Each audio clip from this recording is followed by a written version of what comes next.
No one's surprised, the 49-year-old representative was returned by his Youngstown, Ohio constituents for a fourth term. Jim Trafficant is Youngstown. Tough, stubborn, Milltown through and through. And some federal officials would suggest that Trafficant, like Youngstown, is more than slightly crooked. If Jim Trafficant is watching, and we know he is now using a word we can't repeat on the air. That's the way he is, volatile, outrageous. Not a great fit in the congressional club. Washington is like a big sandbox with a game for everybody. And when you come in here, you get incorporated into the old boys club.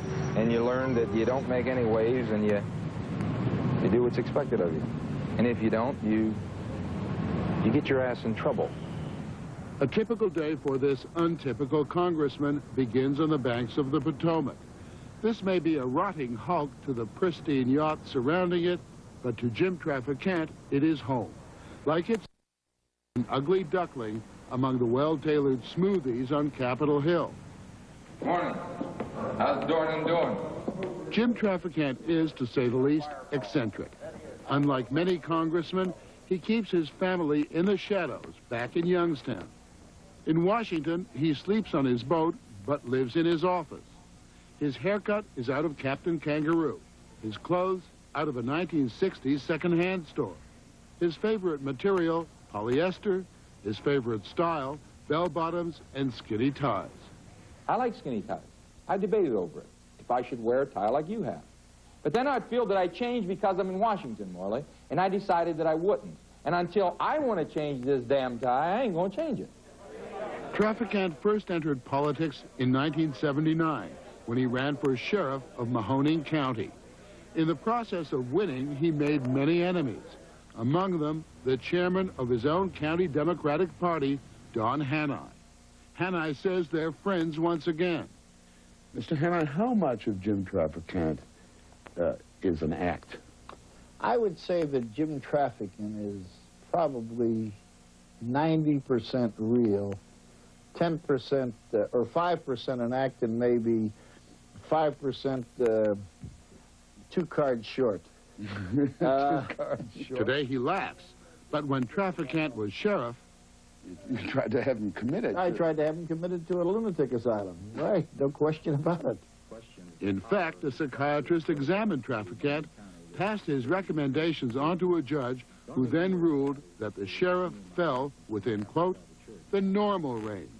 As a matter of fact, he owes me a tremendous debt of gratitude because now he roams around the halls of Congress saying that he's the only guy in the Congress that's got papers to prove that he's not nuts.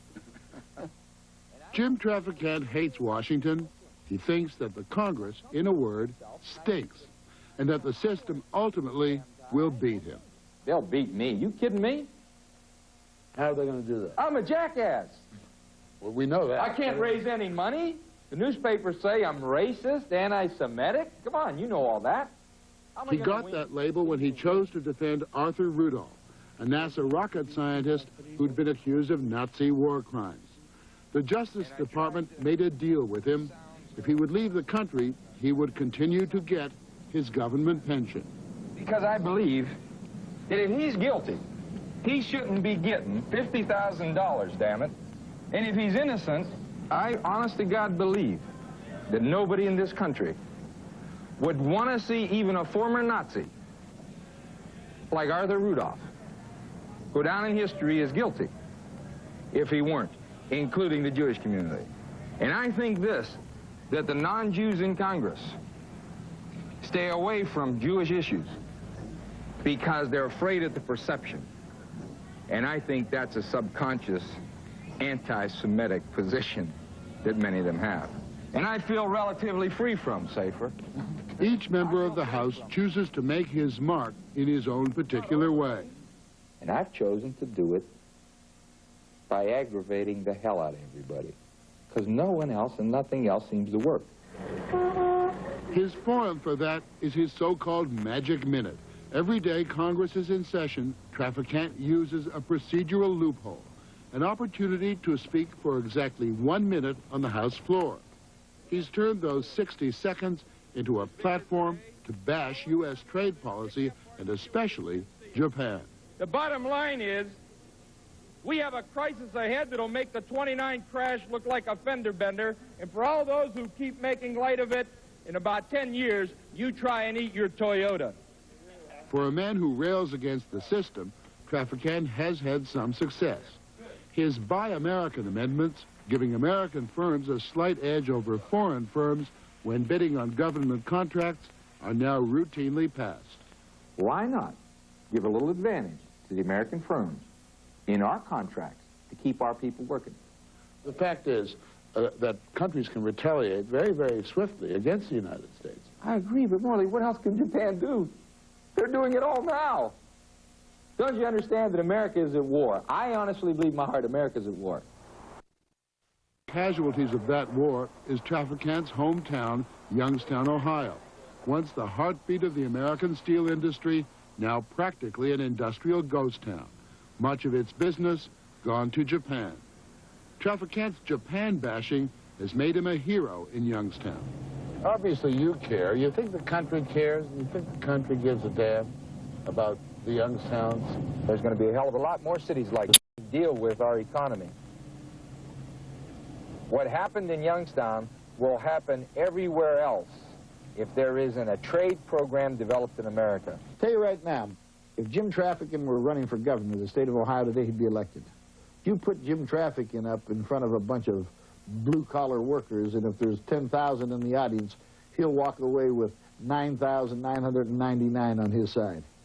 Don Hanni says Trafficant's biggest asset is his mouth. He thinks it's his worst enemy. You know, because it's easy sometimes to let your crocodile mouth get your hummingbird ass into trouble, and he's done that on several times. You know. Part crocodile, part hummingbird, and part mule. Sign these deeds.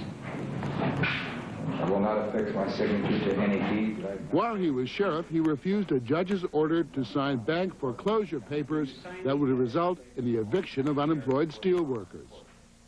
He put me in jail for 3 days, and I probably would have stayed there, Morley, but you see, they could have declared me null and void as sheriff and put in a puppet sheriff. Are you going to do If I wouldn't be thrown out as sheriff, I would go to jail. Jim, keep it up.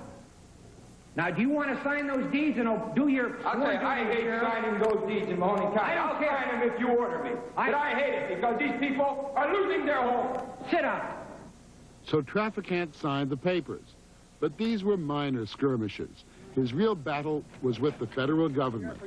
In 1982, the FBI took him in handcuffs to federal court, where he was charged with accepting bribes from local mobsters to finance his campaign for sheriff, and then failing to report the money on his income tax return.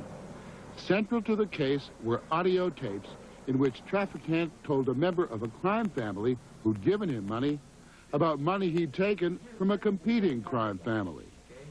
They have given $60,000. They gave 60, what did we get?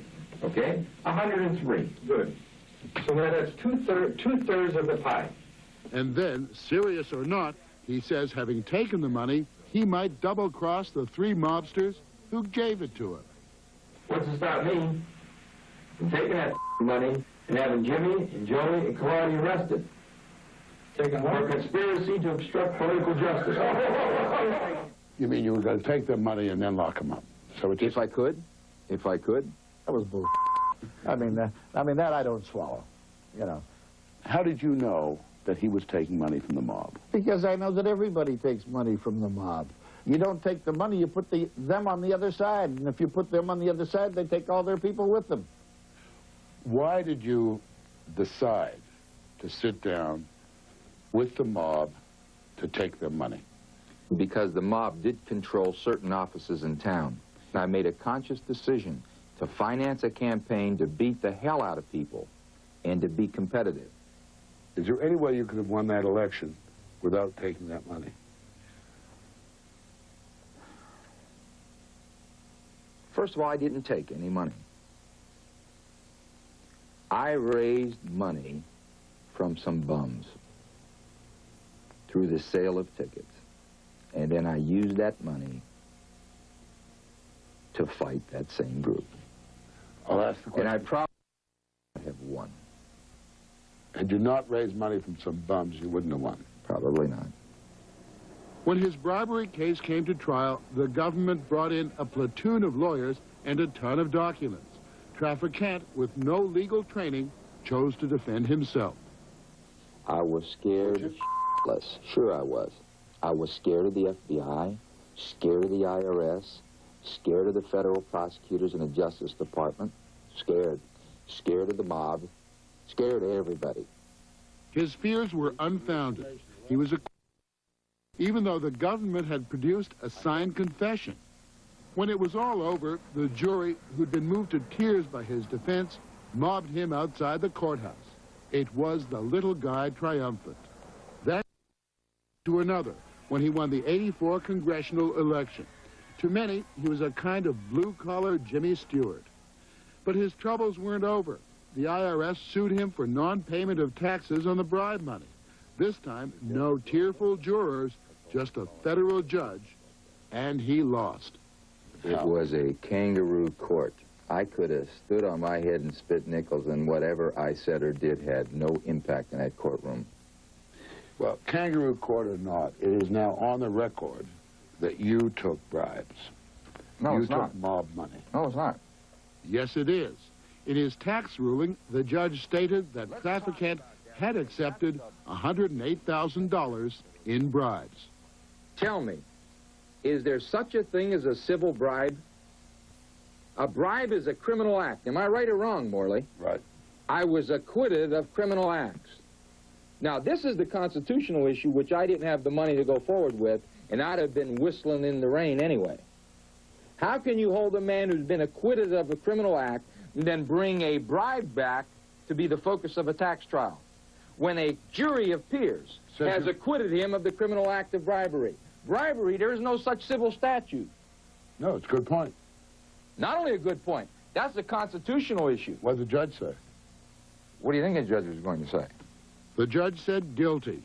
Now, after taxes and the monthly payments on the IRS fines, it's believed Trafficant is left with about $450 a week, on which he must maintain his home in Youngstown and his leaky tub on the Potomac.